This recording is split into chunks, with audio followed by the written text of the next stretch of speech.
శ్రోతలకు నమస్కారం. మనం ప్రతి సంవత్సరం జూన్ 21ని ప్రపంచ యోగా దినోత్సవంగా జరుపుకుంటూ ఉన్నాం.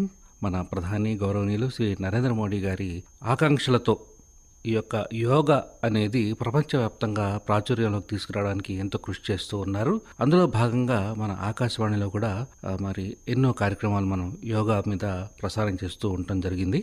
అయితే ఈరోజు మరి ప్రత్యేకించి ఈ యోగా దినోత్సవం కాబట్టి అసలు యోగా అంటే చాలామందికి తెలియని విషయాలు చాలా ఉన్నాయి. ఏమిటంటే ఏదో మామూలు ఎక్సర్సైజ్ అనో లేకపోతే జిమ్లో చేసే ఎక్సర్సైజ్లను దానికి దీనికి పెద్ద తేడా లేదనో ఎన్నో అపోహలు ఉన్నాయి. అలాగే మనం ఏదో టీవీలో చూసుకుంటున్నాం, ఏదో సెల్ ఫోన్లో చూసుకుంటున్నాం, యూట్యూబ్లో చూసుకుంటున్నాం, అలా చేయొచ్చు, దీనికి పెద్ద జ్ఞానము నియమాలే అవసరం ఉండదు అనే ఇటువంటి కొన్ని అపోహలు కూడా ఉన్నాయి. అయితే వీటన్నిటిని మనం నివృత్తి చేసుకుంటే యోగా మనకు శరీరానికి ఆరోగ్యానికి ఎంతో ఉపయోగపడుతుందని పెద్దలు అంటారు.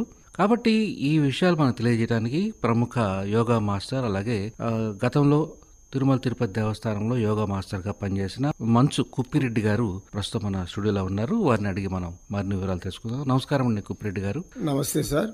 అందరికీ కూడా నా హృదయపూర్వక నమస్సుమాంజలు. మరి కుప్పిరెడ్డి గారు, అసలు యోగా అంటే ఏమిటంటారు? అంటే యోగా ఇదొక ప్రత్యేకించి ఒక వ్యాయామం చేసే పద్ధతి అంటారా, లేకపోతే యోగా ఏమిటంటారు? నమస్తే సార్. యోగము అంటే సహజంగా అందరూ అనుకునేది ఇలా వంగడము, లేయడము, ఏదో అలా ఇలా కదలికలు చేయటము, ఇది కూడా ఒక ఎక్సర్సైజ్లో భాగము అని కొందరిలో ఇలాంటి అపోహలు ఉంటాయి. కానీ యోగాసనాలకు మరి ఇతర వ్యాయామాలకు చాలా తేడా ఉంది. ముందు మనం యోగం అంటే ఏంటో దాని గురించి తెలుసుకుందాం. యోగము అనే మాట పామరులు సైతం వాడుతూ ఉంటారు. ఉదాహరణకు మనం కొంతమంది నీకు యోగం ఉంది కాబట్టి అలా జరిగింది అంటారు, లేదా వాహన యోగం వచ్చింది అంటారు. ఇలా కొన్ని యోగా పేర్లు ఉచ్చరిస్తూ ఉంటారు, దాని యొక్క సరైనటువంటి అర్థం తెలియకుండానే. కానీ యోగము అనేది ఇప్పుడు మనకు దీన్ని బట్టి ఎందుకు ఏం అర్థం అవుతుంది అంటే, యోగా అంటే ఒక ఉన్నతమైన స్థితి మనకు రావడం. యోగం అనేది ఒక అద్భుతమైన ఆధ్యాత్మిక విశేషం. ఇందులో యోగం అంటే ఏమంటే జీవాత్మ పరమాత్మ కలయిక యోగం అని సంస్కృతంలో మన వేదాల్లో వీటిలోకి చెప్పబడి ఉంది. అంటే పరమాత్మ ఎవరు, జీవాత్మ ఎవరు, ఇవన్నీ తెలుసుకోవడానికి మనకు చాలా సమయం పడుతుంది. కాబట్టి ఒక చిన్న మాటలో చెప్పాను, యోగము అంటే union of individual soul and universal soul. అంటే జీవాత్మ పరమాత్మ. జీవాత్మ అంటే మీ జీవరాశుల్లో ఉన్నటువంటి ప్రాణశక్తి, చైతన్య శక్తి. పరమాత్మ అంటే అన్నింటినీ సృష్టించిన శక్తి. చివరకు ఒక జీవికి ఆయు ప్రమాణం అనేది ఉంది. ఈ ఆయు ప్రమాణాన్ని అనుసరించి అవి శరీరాన్ని విడిచిపెట్టి వెళ్ళిపోతూ ఉంటాయి. విడిచిపెట్టక ఎక్కడికి వెళ్తూ ఉంటే అందులో ఉన్న ప్రాణశక్తి అంటే మళ్ళా దైవంలో లీనమైపోతుంటాయి. ఇది మన యొక్క వేదాల్లో చెప్పబడినటువంటి ఈ విశేషం. తర్వాత మనకు యోగకర్త, యోగ పితామహుడు పతంజలి మహర్షి గారు తన యోగ శాస్త్రంలో ఆయన యోగము అంటే ఒక చిన్న సూత్రం తెలియజేశారు. యోగ చిత్తవృత్తి నిరోధ. యోగ చిత్తవృత్తి నిరోధ. చాలా చిన్న మాట అది. చిత్తము అంటే ఏంటంటే అనేక మంది చిత్తము అంటే మనస్సు అనుకుంటారు. కానీ యోగ శాస్త్ర రీత్యా పతంజలి మహర్షి గారు యోగము చిత్తము అనే దాన్ని కలిపి ఏం చెప్తున్నారంటే అంతఃకరణ చతుష్టయం అంటారు. అంతఃకరణ అంటే మనలో ఒక మనస్సు మాత్రమే ఉందని అనేక మంది అనుకుంటారు. కానీ వాస్తవానికి ఇది 4 వేరు వేరు రూపాలు ధరించి ఉంది. 1 మనస్సు, 2 బుద్ధి, 3 అహం. ఈ 3 రూపాలు. ఈ 3 రూపాలను ఆడించేది ఇంకొకటి ఉంది, దాన్ని జ్ఞానేంద్రియాలు అంటారు. మనం భౌతిక ప్రపంచంలోని విషయాలంతా ఎలా తెలుసుకుంటున్నాం? జ్ఞానేంద్రియాల వలన తెలుసుకుంటున్నాం. కనుక ఈ జ్ఞానేంద్రియాలు ఈ 4 కలిపి అంతఃకరణ చతుష్టయం. దీనిని పతంజలి మహర్షి గారు చిత్తము అంటారు. ఈ భౌతిక ప్రపంచంలో మనం చేసే సంసారాన్ని నుంచి బయటపడాలి అంటే చిత్తవృత్తులను నిరోధించాలి. అంటే ఈ చిత్తానికి కొన్ని రకాల వ్యాపారాలు ఉంది. అది నిరోధించబడినప్పుడే జీవుడు అంటే జీవాత్మ పరమాత్మను చేరుకునే అవకాశం ఉంది అనేది మన పతంజలి మహర్షి గారి యొక్క ఈ సూత్రంలోని భావం. మరి చాలా సుదీర్ఘమైనటువంటి డెఫినేషన్ మీరు. తర్వాత అసలు మరి యోగాలో ఎన్ని విభాగాలు ఉన్నాయంటారు? భగవద్గీతలో 18 రకాల యోగాలు చెప్పారు ఆయన. అర్జున విషాద యోగం నుంచి మోక్ష సన్యాస యోగం వరకు 18 విషాద యోగాలు ఉన్నాయి. అలా కాకుండా ముఖ్యంగా మన యోగులు పూర్వీకులు భక్తి యోగము, కర్మయోగము, జ్ఞానయోగము, రాజయోగము, హఠయోగము, మంత్రయోగము, లయయోగం అని 7 విధాల ముఖ్యమైనటువంటి 7 యోగ విధానాల్ని తెలియజేశారు. అయితే యోగము అనేది ఒకే మాట అయితే ఇన్ని విధాలు దేనికి అందరూ అనుకోవచ్చు. అయితే ఇక్కడ మనం తెలుసుకోవాల్సింది ఏమిటంటే, మన ఊరి మధ్యలో ఒక చెరువు ఉందనుకుందాం. ఆ చెరువులో నీరు అందరికీ అవసరమే. అనేక దారులు గుండా వచ్చి ఆ చెరువులో నీళ్లు తీసుకెళ్తుంటారు. చెరువులో నీరు ఒకటే, కానీ దారులు వేరు. అదేవిధంగా యోగా అభ్యాసం చేసేవారు కొందరు భక్తిపూర్వకంగా యోగాన్ని అనుసరిస్తారు, మరి కొంతమంది జ్ఞానాన్ని పొందడానికి అనుసరిస్తారు, మరి కొంతమంది ఆత్మ సంయమనం తెలుసుకునేందుకు రాజయోగాన్ని అనుసరిస్తారు. ఇలా యోగము అనేక విధాలుగా చెప్పబడి ఉంది. అతి ముఖ్యమైనది ఏమిరా అంటే, మనకు పతాంజలి గారు తెలియజేసినటువంటి అష్టాంగ యోగం. ఈ అష్టాంగ యోగ సాధన మాత్రమే మనం జ్ఞానవంతులమై, చైతన్యవంతులమై పరమాత్మను చేరుకోవడానికి సులభం అవుతుంది అని చెప్పబడి ఉంది. అంటే ఇప్పుడు అష్టాంగ యోగం అనేది చేస్తే అది మరి ఈ యోగాలో అత్యుత్తమమైన యోగం అన్నమాట. అయితే బాగుంది కుప్పిరెడ్డి గారు. అయితే ఇప్పుడు మనకు అందరూ అనుకుంటూ ఉంటారు, ఏదో ఎక్సర్సైజులు అంటే వ్యాయామాలు చేసిన, యోగాసనాలు ఇవి వేసిన, ఇది 2 ఒకటే అని అంటూ ఉంటారు. ఇందులో ఏమైనా తేడా ఉందంటారా, ఒకటేనా? ఖచ్చితంగా ఉంది సార్. మనకు యోగ శాస్త్రం అనేది ఒక ఆరోగ్య వైద్య శాస్త్రం. ఈ యోగ శాస్త్రము 2 విధాలుగా మనం విభజించుకోవచ్చు. ఒకటి మానసిక వికాసాన్ని, అంటే మానసికమైన రోగాలను నిరోధించడానికి చేసేటటువంటి సాధన ఒకటి. తర్వాత శరీరం అనేక భంగిమలుగా చేసి ఆ భంగిమలో క్రమ పద్ధతిలో, అంటే ఇప్పుడు వ్యాయామంలో అనేక విధాల పద్ధతులు ఉంటాయి. వారు వేరు విధాలుగా అనేక రకాల భంగిమలు చేస్తూ వెయిట్ లిఫ్టింగ్, ఇలా జిమ్ము అనేటివి కొత్తగా వచ్చేసాయి. అయితే దానికి దీనికి తేడా ఏముందంటే, ఇందులో శాస్త్రీయమైన పద్ధతి ఉంది. అంటే ఒక ఆసనం చేయడంలో ఆసనం, ఉదాహరణకు ఒక త్రికోణ ఆసనం తీసుకుందాం. కాళ్ళ మధ్యలో ఎంత దూరం ఉండాలి? 3 నుంచి 3.5 అడుగు ఉండాలి. కాళ్ళ మధ్యలో ఆ దూరం తర్వాత 2 పాదాలు ఒకే లైన్లో ఉండాలి. అంటే లైను, లెంగ్త్, యాంగిల్, తర్వాత అన్నిటికంటే అతి ముఖ్యమైనది శ్వాస, ఆ తర్వాత ఏకాగ్రత. ఇవన్నిటినీ సంయమనం చేసుకొని చేసేదే యోగం, అంటే యోగాసనాలు. యోగాసనాలు అంటే ఊరికి వంగి లేయడం అనేది మాత్రం కాదు. శ్వాస విధానాన్ని అనుసంధానం చేసి ఏకాగ్రతతో సాధన చేసేటువంటి ఒక శాస్త్రీయ విధానం ఇది. అలా చేసినప్పుడు మాత్రమే మనం అనేక రకాలైనటువంటి అనారోగ్య సమస్యలను నిరోధించవచ్చు. ఉదాహరణకి కొంతమంది తల్లిదండ్రులకు కొన్ని రకాలైనటువంటి వంశపారంపర్యంగా వచ్చేటటువంటి వ్యాధులు ఉంటాయి. చిన్నపిల్లలప్పటి నుంచి కానీ వీళ్ళు సాధన చేస్తే అటువంటి వాటిని దూరం చేసుకోవచ్చు, అవి రానికుండా నిరోధించవచ్చు. అంటే prevention is better than cure. ఇప్పుడు అనారోగ్యంతో అనుభవించే వాళ్ళు కూడా అనేక మంది ఈ యోగా థెరపీ అంటే ఏవో కేంద్రాలు మన తిరుపతిలో అనేక ఉన్నాయండి. ఈ అనేక కేంద్రాల్లో, అంటే తిరుపతిలోనే కాదు ప్రపంచవ్యాప్తంగా కూడా ఉంది. కనుక కేవలం ఆరోగ్యం కోసం యోగం చేస్తున్నారు అంటే మన శరీరంలో అనేక అంతర్గత అవయవాలు ఉన్నాయి. దీంట్లో అన్నిటికన్నా ముఖ్యమైనది ఎండోక్రైన్ గ్లాండ్స్ అంటాం. దీన్ని ఆది వృక్క గ్రంథులు అంటారు. ఇవి హార్మోన్స్ని విడుదల చేస్తే శరీర ఆరోగ్యం సమతుల్యతతో ఉంటుంది. అది కర్మ పద్ధతిలో తప్పింది అంటే ఆరోగ్యం చెడిపోతుంది. ఉదాహరణకి డయాబెటిక్. ఈ డయాబెటిక్ ఉండేవాళ్ళు దేనివల్ల ఈ డయాబెటిక్ షుగర్ వ్యాధి వస్తుంది, మధుమేహ వ్యాధి అంటే మన శరీరంలో మన ఉదరమునకు వెనక వైపు ప్యాంక్రియా అనేటువంటి ఒక గ్రంథి ఉండి క్లోమరసాన్ని విడుదల చేస్తుంది. అది అంటే ఇంగ్లీష్లో దాన్ని ఇన్సులిన్ అంటారు. ఈ ఇన్సులిన్ అనే దాన్ని అది సరైన క్రమరీతిలో హార్మోన్ రిలీజ్ చేస్తే రక్తంలో మనం తీసుకున్న ఆహార పదార్థాలు, చక్కెర పదార్థాలు, ఈ చక్కెర పదార్థాలను గ్లైకోన్ అనే శక్తిగా మార్చి ఆ తరువాత ఆ శక్తిని ఎనర్జీగా కన్వర్ట్ చేసుకుంటుంది. ఎప్పుడైతే ఈ ప్యాంక్రియా అనే భాగం కొద్దిగా బలహీనపడుతుందో, అది అనేక కారణాలు కావచ్చు. అది వంశపారంపర్యం వల్ల కూడా కావచ్చు, లేదా మనం తీసుకునే ఆహారం, వ్యాయామం సరిగ్గా లేకపోవడం, అంటే యోగాసనం చేయకపోవడం వల్ల కూడా కావచ్చు. అటువంటప్పుడు మనం తీసుకున్న చక్కెర పదార్థాలన్నీ నేరుగా రక్తంలోకే ప్రవేశిస్తుంది. అప్పుడు మనకు ఈ మధుమేహ వ్యాధి అనేది సంభవిస్తుంది. ఇలా ప్రతిదీ కూడా ఒక శాస్త్రీయ విధానంలోనే ఉంటుంది. కాబట్టి ఈ యోగా అనేది వేరు, అలాగే వ్యాయామం అనేది వేరు, రెండు ఒకటి కాదు. అయితే మరి మాస్టర్ గారు, అసలు ఈ యోగా అనేది చేయడానికి ఒక వయసు అంటూ ఏమైనా ఉందా? ఉందండి. మన హఠయోగ ప్రదీపిక స్వాత్మారామ యోగీంద్రుల వారు ఈ హఠయోగ ప్రదీపిక అనే గ్రంథాన్ని రాశారు. హఠయోగము అంటే హఠము అంటే బలం, శక్తి. శక్తిని పొందడం అంటే ఎలా శక్తిని పొందడం?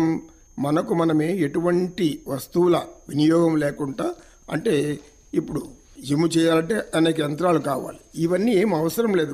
మనకు మనమే గురువు సమక్షంలో నేర్చుకున్నటువంటి ఈ విద్యను నిత్యం సాధన చేస్తూ ఉంటే అనేక రకాల రోగాలను మనం దూరం చేయవచ్చు అనేది ముందు మనం దీని గురించి తెలుసుకున్నటువంటి విషయం. ఇక ఇతర సాధనాలలో ఈ యొక్క శ్వాస విధానం అనేది క్రమరీతిలో ఉండదు. అందువల్ల అనేక సమస్యలు తలెత్తే అవకాశం ఉంటుంది భవిష్యత్తులో. అంటే వ్యాయామం అనేది ఒక క్రమ పద్ధతి అనేది ఉండదు. ఎంతవరకు శరీరాన్ని అభివృద్ధి చేసుకోవడం విధానంలో ఉంటుంది. కానీ ఇందులో మనం చేసేది ఏమంటే శ్వాస విధానాన్ని అనుసంధిస్తున్నాం. శ్వాస విధానాన్ని అనుసంధించడం వల్ల శరీరంలో రక్త ప్రసరణ క్రమరీతిలో ఉంటుంది. హృదయము చక్కగా పనిచేస్తుంది. హృదయ స్పందన ఎప్పుడైతే అది యొక్క కండిషన్లో ఉంటుందో అప్పుడు మనలో ఉండే ఈ యొక్క బ్లడ్ ప్రెషర్ అంటాం, అంటే రక్తపోటు, ఈ రక్తపోటు నివారించేదానికి ఈ శ్వాస నియమం అని చాలా ముఖ్యమైనటువంటి విషయం ఇది. కనుక మన ఈ శ్వాస విధానం ద్వారా రక్త ప్రసరణలు క్రమరీతిలో ఉంచుకోవడం, బీపీని అంటే రక్తపోటును నివారించుకోవడం, ఇలాంటివి హృదయాన్ని బలవంతం చేసుకోవడం అనేది కూడా యోగ శాస్త్రంలో ఒక భాగమై ఉంది.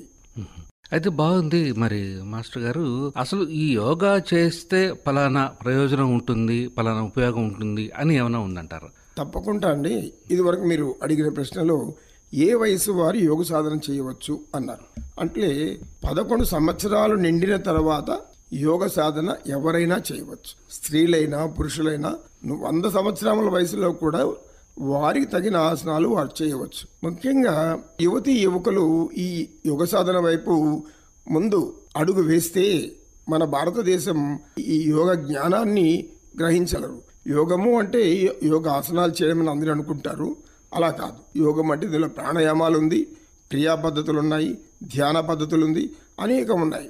ప్రపంచమంతా కూడా irrespective of caste and creed. ఎందుకంటే ఇది ఒక ఆరోగ్య విధానం. అంటే మానసిక రోగాలు నయం చేసే మనోవిజ్ఞానం మరియు శారీరక రోగాలు నిరోధించేటువంటి శక్తి కలిగింది. యోగము ఆసనాలు అంటేనే అనేక రకాలైన మన శరీర వ్యాధులను నయం చేసుకోవచ్చు. అయితే కొన్ని వ్యాధులకు కొన్ని ఆసనాలు చేయకుండా ఉండడం అనేది గురువు ముఖంగా మనం తెలుసుకోవాలి. అన్ని ఆసనాలు అందరూ చేయకూడదు. ఇప్పుడు అధిక రక్తపోటు ఉన్నవారు కొన్ని ఆసనాలు చేయకూడదు. ఇలాగా మానసిక అనారోగ్య సమస్య ఉన్నవారు ప్రాణాయామ చేయడం వల్ల అది వారికి ఉపయోగపడుతుంది. ఆ మానసిక రోగాలన్నీ క్రమ పద్ధతిలోకి వస్తుంది, నయమైపోయి మనసు మరల స్థిరత్వాన్ని పొందుతుంది. ఇలా మనం ఆరోగ్యాని కోసం చేసేది యోగం. అయితే మరి కుప్పిరెడ్డి గారు, యోగా అనేది చేయడానికి ఒక ప్రదేశము, ఒక సమయము అని ఇట్లా ఏమైనా ఉంటుందంటారా? తప్పకుండా అండి. శ్రోతలకు కూడా అందరూ ఇది బాగా గమనించాలి. ఎందుకంటే యోగా అనేది మనం ఆరోగ్యం కోసం చేసేటటువంటి ఒక వైద్య విధానాన్ని ముందే చెప్పుకున్నాము. ఇది భోజనం తర్వాత 4 గంటల తర్వాత కానీ యోగాసనాలు చేయకూడదు. ప్రాణాయామ కూడా అంతే నియమం. అంటే ఆహారం తీసుకుంటే 4 గంటల తర్వాత చేయాలి. అది ఉదయం అయితే చాలా ఎంతో శుభముహూర్తమైనటువంటి వేళ. ఉదయం 5 గంటల నుంచి 7 గంటలు 8 గంటల వరకు కూడా సాధన చేయవచ్చు. ఈ ఉదయం చేయటం వల్ల మనసు చాలా ప్రశాంతంగా ఉంటుంది. నిద్ర లేచిన తర్వాత మన మనసు మన ఆధీనంలోనే ఉంటుంది, అది బాహ్య ప్రపంచంలోనికి వెళ్ళదు. అప్పుడు యోగ సాధన చేస్తే మనకు అనేక విధాలైన ప్రయోజనాలు కలుగుతాయి. అదేవిధంగా ఇక ఉదయం సమయం మాకు కుదరదు, చేయలేము అనుకున్న వారు సాయంత్రం కూడా చేయవచ్చు. సాయంత్రం 5 గంటల పైబడిన తర్వాత చేయవచ్చు. ఎందుకంటే తీసుకున్న ఆహారం 4 గంటలైతే కానీ జీర్ణం కాదు. జీర్ణ వ్యవస్థలో ఏదైనా ఉన్నప్పుడు యోగా చేస్తే అది మరొక అనారోగ్య సమస్య కారణమవుతుంది. అందుకని ఆహార పద్ధతులు కూడా ఉన్నాయండి. ఇంకొకటి ఏమిటంటే ప్రదేశం. బహిరంగ ప్రదేశాల్లో యోగ సాధన చేయకూడదు. ఎందుకు అనే ప్రశ్న అనుకుంటే, బహిరంగ ప్రదేశాల్లో వాతావరణ కాలుష్యం ఉంటుంది. అదేవిధంగా గాలిలో అనేక దుమ్ము ధూళికణాలు అది వ్యాపించి ఉంటుంది. అలా వ్యాపించి ఉండడం వల్ల అవి శ్వాసకోశాల్లోకి వెళ్ళి మరి ఒక అనారోగ్య సమస్యలు సృష్టిస్తాయి. అందుకని మంచి ప్రదేశాల్లో, వాతావరణం కాలుష్యం లేని ప్రదేశాల్లో వృక్షాలు బాగా పెరిగి ఉన్న ప్రదేశాల్లో, ముఖ్యంగా చెప్పాలనుకుంటే 4 గోడల మధ్య చేయడం చాలా ఉత్తమమైనటువంటి సాధనం. గురువుగారు, యోగా సాధనకి ఏమైనా ఆహార నియమాలు, అలవాట్లు ఏమైనా పాటించవలసి ఉంటుందంటారా? తప్పనిసరిగా అండి. యోగము అంటేనే మనం వైద్య విధానం అని చెప్పుకున్నాం కాబట్టి దీనికి ఆహార నియమాలు చాలా అవసరం. ముఖ్యంగా సాత్వికులు అని చెప్పబడేటటువంటి మన సనాతన ధర్మంలో ఈ సాత్వికులు అనేవాళ్ళు సాత్విక ఆహారం తీసుకుంటారు. సాత్విక ఆహారం తీసుకోవడం వలన సులభంగా యోగ సాధన చేయవచ్చు. అంటే మన యొక్క నాడీ మండల వ్యవస్థ, కండర వ్యవస్థ, అదేవిధంగా అస్థి వ్యవస్థ అంటే ఎముకలు, ఇవన్నీ కూడా ఈ యొక్క సాత్విక ఆహారం అంటే మీ ఎక్కువగా శాకాహారం, మాంసాహారం ఎక్కువగా తినే వాళ్ళకి తొందరగా అది సాధన చేయలేకపోవచ్చు. ఎందుకంటే శరీర అవయవాలు చాలా గట్టిపడి ఉంటాయి. అవి వంగడము, అవి వాటిని మనం వంచడము, సరైన రీతిలో క్రమ పద్ధతిలో ఉపయోగించుకోవడము అది కొంచెం కష్టతరంగా ఉంటుంది. అది సాత్విక ఆహారం తీసుకునే వాళ్ళకి యోగ సాధన చాలా ఒక అద్భుతంగా సులభంగా చేయగలిగేటువంటి స్థితి వస్తుంది. ముఖ్యంగా ఈ యొక్క యోగ సాధనలో చిన్న వయసు నుండి సాధన చేస్తే ఖచ్చితంగా వాళ్ళు ఎటువంటి వైద్య విధానం జోలికి వెళ్లకుండా ఆరోగ్యాన్ని వారే పరిరక్షించుకోవచ్చు. మాస్టర్ గారు, అలాగే యోగాసనాల తర్వాత ఎటువంటి ఉపయోగాలు, ప్రయోజనాలు చేకూరుతాయంటారు? ఇది బాగా మీరు చక్కగా తెలుసుకోవాల్సిన విషయము. యోగ సాధన అనేది ఆరోగ్యంగా ఉన్నప్పుడే సాధన చేస్తే మనకు భవిష్యత్తులో ఎటువంటి అనారోగ్య సమస్యలు రావు. ఇది మనకు ముఖ్యంగా తెలుసుకోవాల్సిన సూత్రం. Prevention is better than cure అనే విధానం. అందుకని చిన్న వయసు నుండి ఆ సాధన చేస్తే వారు సామాన్యంగా అంటే దీర్ఘకాలిక వ్యాధులు కొన్ని ఉంటాయి, వంశపారంపర్యంగా వచ్చే వ్యాధులు ఉంటాయి. వీటన్నిటిని కూడా రాకుండా ఆపుకోవచ్చు. లేదు ఆరోగ్య సమస్య ఏర్పడింది, వైద్య విధానం కూడా తీసుకుంటున్నాము, అయినా అది మన కంట్రోల్కి రాలేదు అన్నప్పుడు అనేక మంది ఇప్పుడు అనేక యోగ కేంద్రాలు ఉన్నాయి. యోగ కేంద్రాలు వచ్చి యోగ సాధన కూడా చేస్తున్నారు.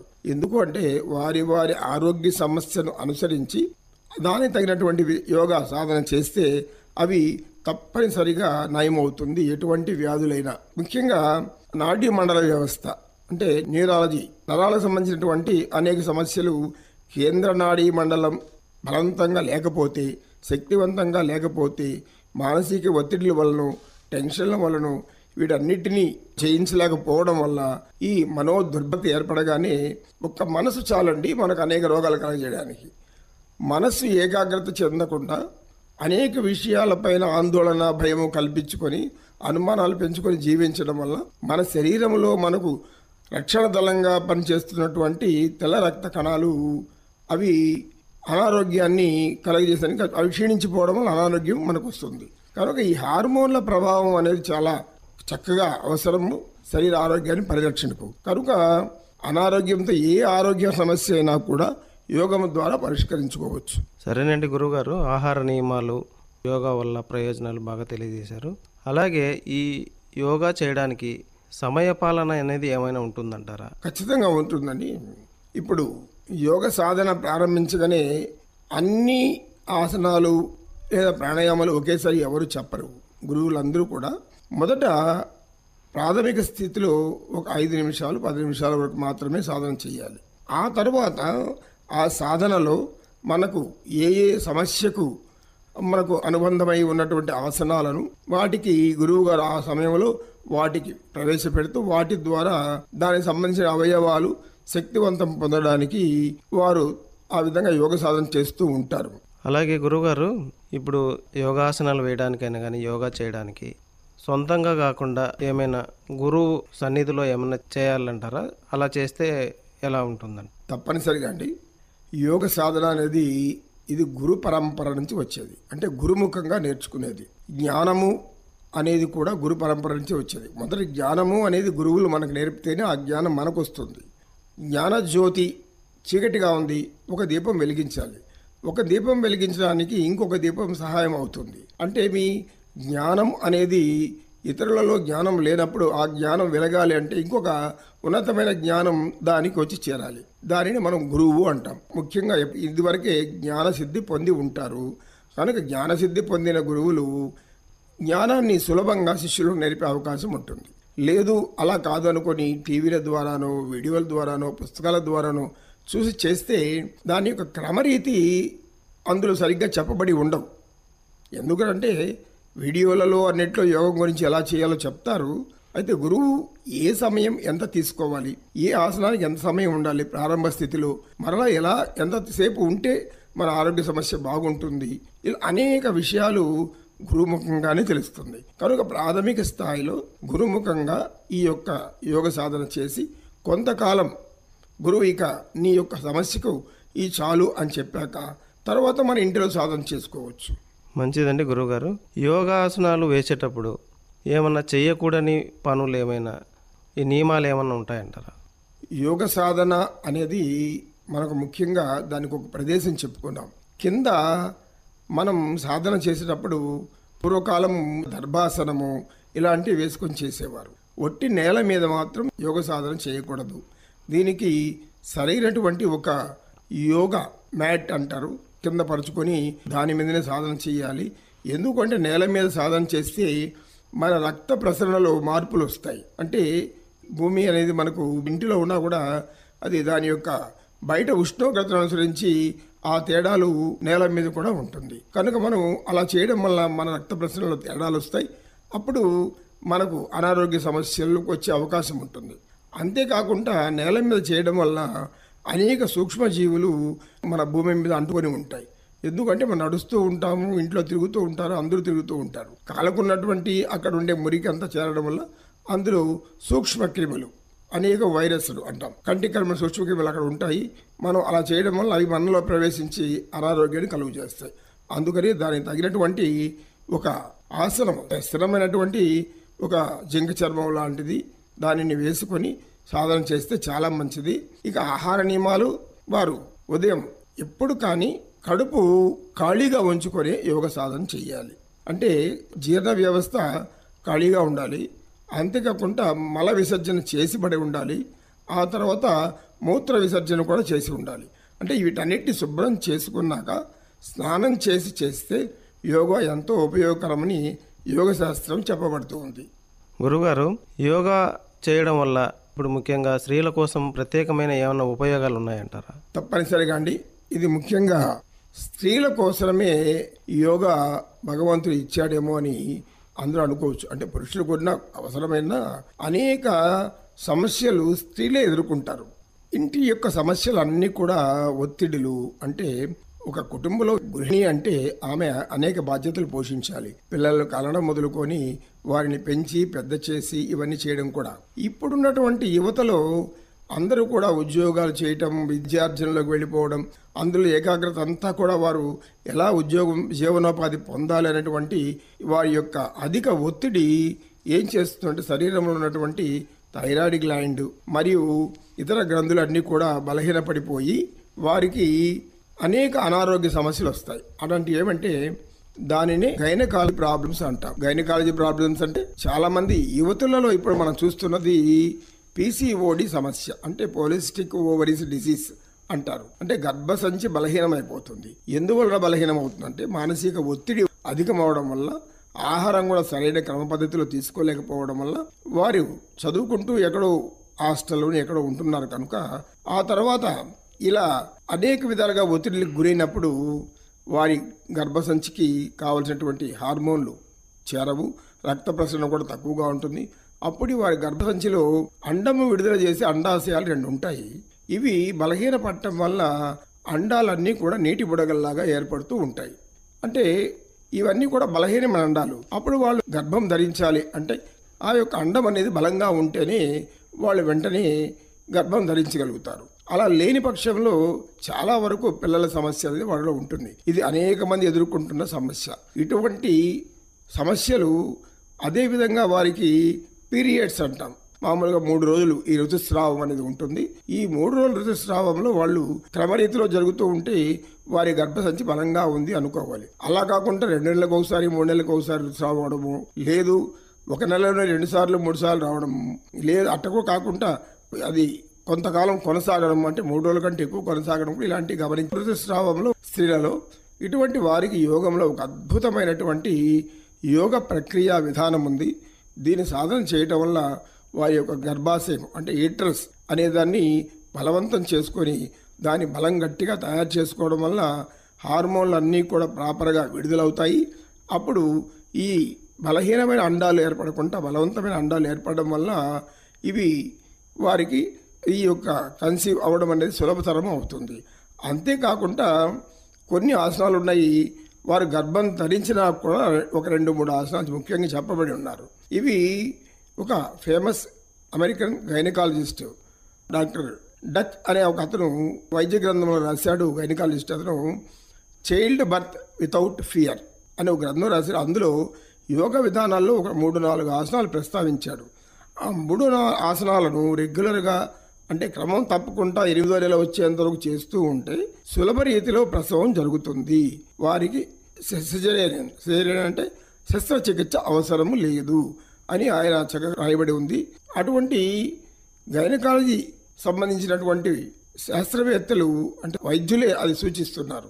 యోగ సాధనలో ఇటువంటి సమస్యలన్నీ కూడా తొలగించుకోవచ్చు. అంటే క్రమరీతిలో ఋతుక్రమం అవ్వకపోవడం, ఈ యొక్క సరైన సమయంలో పెళ్లి అయిన తర్వాత ఇవి గర్భం ధరించలేకపోవడం, వీటి కారణాలు కూడా ఒత్తిడి అని శాస్త్రజ్ఞులు కూడా తెలియజేస్తున్నారు. చాలా బాగుంది. మరి మాస్టర్ గారు, మీరు అసలు యోగా అంటే చాలా వివరంగా ఆరోగ్యపరంగా కూడా మీరు కొన్ని విషయాలు చాలా చక్కగా తెలియజేశారు. అయితే ఇది ఇంకా ప్రజల్లోకి బాగా ప్రాచుర్యంలోకి రావాలి అంటే ఏం చేయాలంటారు? మీరు అడిగిన ప్రశ్న చాలా చక్కటి ప్రశ్న, నేటి సమాజానికి ఎంతో ఉపయోగకరమైన ప్రశ్న. యోగా కేంద్రాలు యూనివర్సిటీల్లో కూడా అనేక శిక్షణ వ్యవస్థ ఉంది.